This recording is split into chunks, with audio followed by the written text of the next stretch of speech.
আসসালামু আলাইকুম রহমতুল্লাহ বারাকাতুহু। সবাই ভালো আছেন? আলহামদুলিল্লাহ। আলহামদুলিল্লাহ, ভালো থাকাটাই কাম্য। এখানে অনেক গুরুত্বপূর্ণ বক্তব্য আপনারা শুনছেন। এ বিষয়ে যারা এক্সপার্ট আছেন, বিটপা কনফারেন্স 2024-এর আইটি সম্পর্কে যারা এক্সপার্ট আছেন তাদের বক্তব্য। আমি আইটি সম্পর্কে একেবারেই বকলম একজন মানুষ। এটা আমার সেক্টরও নয় এবং এক্ষেত্রে আমার বিচরণও খুব বেশি নেই। তবে তারপর আপনারা আমাকে এখানে ডেকেছেন, কিছু কথা বলবার সুযোগ দিয়েছেন, সেজন্য আপনাদের সকলের কাছে আমি কৃতজ্ঞ। আমি খুবই সম্মানিত বোধ করছি আজকের এই চমৎকার আয়োজনের অংশীদার হওয়াতে। আমি তারপর আপনাদের ভাই হিসেবে, একজন মাদ্রাসা ব্যাকগ্রাউন্ডের ইসলামিক শিক্ষায় শিক্ষিত একজন মানুষ হয়ে আমি আমার জায়গা থেকে আপনাদের জন্য কিছু কথা শেয়ার করতে চাই। তবে সবকিছুর আগে যেটি বলতে চাই তা হলো, আপনারা অনেকেই বা হয়তো বেশিরভাগই আমাকে যারা ছিলেন তারা সুন্নাহ ফাউন্ডেশনকে দিয়েছিলেন। আপনাদের এখানে যারা উপস্থিত আছেন এর মধ্যে উল্লেখযোগ্য সংখ্যক ভাইরা আমি জানি আপনারা ফ্রিল্যান্সিং করেন। আপনাদের অনুপ্রেরণার জন্য বলা, সুন্নাহ ফাউন্ডেশনের সমস্ত কাজগুলোকে সুচারুরূপে গুছিয়ে যিনি করেন, অর্থাৎ সুন্নাহ ফাউন্ডেশনের মাটির নিচের ইট যাকে বলা হয়। আমরা সাধারণত দুই ধরনের ইটের কথা আমরা বলি, একটা হলো মাটির উপরের ইট আর হলো মাটির নিচের ইট।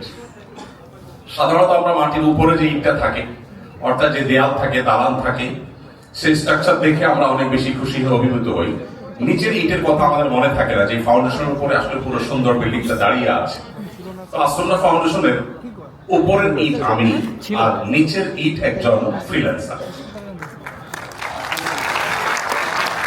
আমাদের যিনি সেক্রেটারি জেনারেল, কম্পিউটার ইঞ্জিনিয়ার, আমার খুবই স্নেহভাজন এবং সুন্নাহ ফাউন্ডেশনের সমস্ত কার্যক্রমগুলোকে সুচারুরূপে গুছিয়ে করে। তো সে নিজে একজন ফ্রিল্যান্সার হিসাবে, অ্যাওয়ার্ডপ্রাপ্ত ফ্রিল্যান্সার, সেই হিসাবে আপনাদেরই একজন।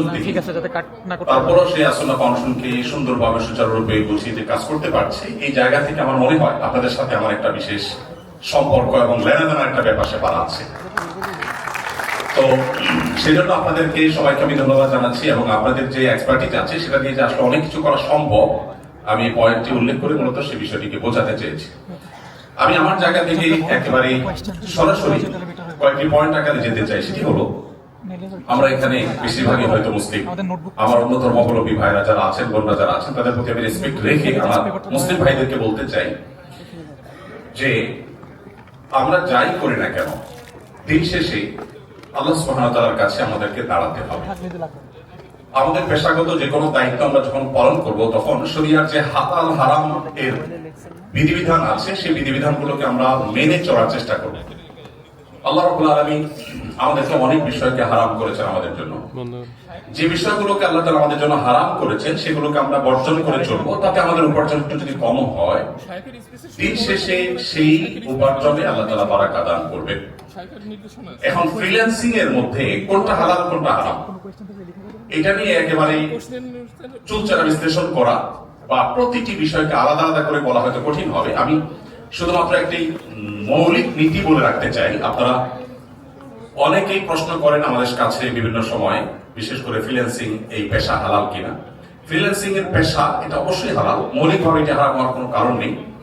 কিন্তু ফ্রিল্যান্সিং এর মাধ্যমে আপনি আপনার ক্লায়েন্টের কোন কাজটি করে দিচ্ছেন, বিষয়টি তার উপরে নির্ভর করে।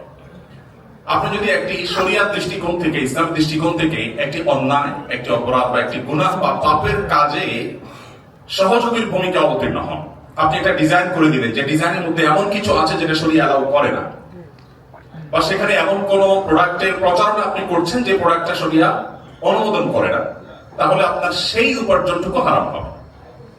এবং একই সাথে আপনার যদি এমন কোন উপার্জন থাকে যে উপার্জনটা নরমাল সাধারণ একটা ডিজাইন করলেন বা অন্য কোনো কাজ করলেন, যে কাজটি আসলে শরিয়াত দৃষ্টিকোণ থেকে নিষিদ্ধ নয়, সেই উপার্জনের টাকা অবশ্যই আপনার জন্য হালাল হবে। তো আমরা হালাল এবং হারামের এই বিষয়টাকে আমরা অনেক মুসলিমরা আছি যারা আমরা মনে করি যে আল্লাহ সুবহানাহু ওয়া তাআলা কেন এত হালাল হারামের এত বাইন্ডিংস দিয়েছেন আমাদেরকে। মূলত আল্লাহ সুবহানাহু ওয়া তাআলা আমাদেরকে অনেক বেশি ভালোবাসেন। আল্লাহর বান্দা হিসাবে, ইমানদার হিসাবে আল্লাহ সুবহানাহু ওয়া তাআলা আমাদের কল্যাণ এর পথে আমাদেরকে আল্লাহ তাআলা পথ নির্দেশ করতে চান, আর সেজন্যই যেগুলো আমাদের জন্য ক্ষতিকর হবে সেগুলো আল্লাহ তাআলা নিষেধ করেছেন। এখন আল্লাহ যে নিষেধ করেছেন সেটা যে ক্ষতিকর, এটা অনেক সময় আমাদের বুঝে আসে না, যে আল্লাহ সুবহানাহু ওয়া তাআলা এটা নিষেধ করেছেন কোরআনে অথবা নবী সাল্লাল্লাহু আলাইহি ওয়াসাল্লামের হাদিসে এটি আমাদের জন্য হারাম করা হয়েছে, বাট আমি জানি না এটা কেন আমার জন্য হারাম করা হয়েছে। তখন আমাদের জন্য মানতে একটু কষ্ট হয়। বিশেষ করে আজ আমরা যে জায়গাটায় দাঁড়িয়ে আছি, পৃথিবীর এই বাস্তবতায় আমরা প্রত্যেকটা কাজের পেছনে লজিক খুঁজি, তারপরে আমার যদি বুঝে আসে, ভালো লাগে, আমি তখন সেটাকে গ্রহণ করি। এই প্রবণতা, এই টেন্ডেন্সি অনেক ক্ষেত্রেই ভালো এবং প্রশংসনীয়, অবশ্যই বুঝে বুঝে কাজ করা উচিত, কিন্তু সব ক্ষেত্রে না। আল্লাহ সুবহানাহু ওয়া তাআলা যিনি আমার সৃষ্টিকর্তা, তিনি আমাকে যে বিষয়গুলো নিষেধ করেছেন সেগুলো ডেফিনেটলি আমার জন্য অকল্যাণকর। সেই অকল্যাণ বুঝতে আমার হয়তো সময় লাগবে, হয়তো আমি এটিকে আবিষ্কার করতে পারবো না, আমার পরের জেনারেশন আবিষ্কার করবে, কিন্তু এটি নিশ্চিত যে আল্লাহ সুবহানাহু ওয়া তাআলা যা নিষেধ করেছেন সেটাতে আমার জন্য অকল্যাণ আছে, এতে কোনো সন্দেহ করবার কোনো সুযোগ নেই। কোরআন এবং সুন্নাহ এরকম অনেক বিষয় আছে যেগুলো 1450 বছর আগে নবী সাল্লাল্লাহু আলাইহি ওয়াসাল্লাম বলে গেছেন, কিন্তু সেগুলোর যথার্থতা, সেগুলোর যৌক্তিকতা হয়তো শত শত বছর পর আবিষ্কার হয়েছে। এখন এটি আবিষ্কারের আগে যারা অনুসরণ করেছেন তারা কিন্তু সেটা বুঝে অনুসরণ করেন। অতএব একজন মুসলিম হিসাবে আমাদের জন্য আল্লাহ সুবহানাহু ওয়া তাআলা যেগুলোকে হালাল করেছেন সেগুলো আমরা শুধু গ্রহণ করব, হারামগুলোকে আমরা বর্জন করব। এই স্যাক্রিফাইসের বিনিময়ে আল্লাহ তাআলা আমাদেরকে আখিরাতে যেমন জান্নাত দিবেন, দুনিয়াতে আমরা পবিত্র এবং প্রশান্ত এবং সুন্দর জীবন যাপন করতে পারবো ইনশাআল্লাহ তাআলা। দ্বিতীয়ত, আপনাদের অনেকের একটি কমন কোয়েশ্চেন আছে, সেটা হলো এই যে আমরা যে সমস্ত ডিজিটাল অ্যাসেট দেখতে পাই, ডিজিটাল অ্যাসেট যেগুলো আছে এগুলোর কপিরাইটের ক্ষেত্রে আমরা অনেকে ধোঁয়াশা এবং বিভ্রান্তির মধ্যে পড়ি। বিশেষ করে যে সমস্ত সফটওয়্যার গুলো আমরা আমাদের পিসিতে, আমাদের বিভিন্ন সেটে প্রোগ্রামগুলো আমরা ইউজ করি, সেগুলোতে পাইরেসি বা পাইরেটেড যে আপনার সফটওয়্যার গুলো আছে বা প্রোগ্রাম গুলো আছে সেগুলো ব্যবহার করা আসলে আমাদের জন্য জায়েজ হবে কিনা, এটা কমন একটা প্রশ্ন, এবং শত শত মানুষ এটি আমাদের কাছে জানতে চান। যেহেতু আজকে আপনারা সবাই আছেন এখানে, আইটি সেক্টরে আমাদের বাংলাদেশের সকল জায়ান্টরা এখানে আছেন, অতএব আপনাদের কাছে আমি প্রশ্ন উত্তর দেওয়াটাকে সমীচীন মনে করছি। এই বিষয়ে আমার যতটুকু সুযোগ হয়েছে ঘাটাঘাটি করার, দেখার এবং কোরআন হাদিসের ছাঁচে ফেলে এটাকে রিসার্চ করার, তার সামারিটা আমি আপনাদেরকে বলে দিচ্ছি। সেটা হলো, অনেকগুলো কোম্পানি আছে যে কোম্পানিগুলো বাংলাদেশের মতো যে দেশগুলো পৃথিবীর অন্যান্য উন্নত দেশের মতো, এদেশে মানুষ সবাই ভিসা কার্ড, মাস্টার কার্ড ইত্যাদি দিয়ে অনলাইনে সফটওয়্যার কিনতে অভ্যস্ত না, সেই ফ্যাসিলিটিস বেশিরভাগ মানুষের হাতে নেই, এবং সেই সাথে তুলনামূলকভাবে অর্থনৈতিকভাবে আমরা অনেক পিছিয়ে আছি পৃথিবীর অন্যান্য দেশের তুলনায়। এই দেশগুলোতে অনেক কোম্পানি আছে, তারা তাদের আসলে প্রোগ্রামগুলোকে সেল করা এবং সেগুলোর বিক্রি পরবর্তী যে সার্ভিসগুলো আছে সেগুলো দেওয়ার ব্যাপারে তাদের তেমন কোনো ব্যবস্থাপনা নেই বললে চলে।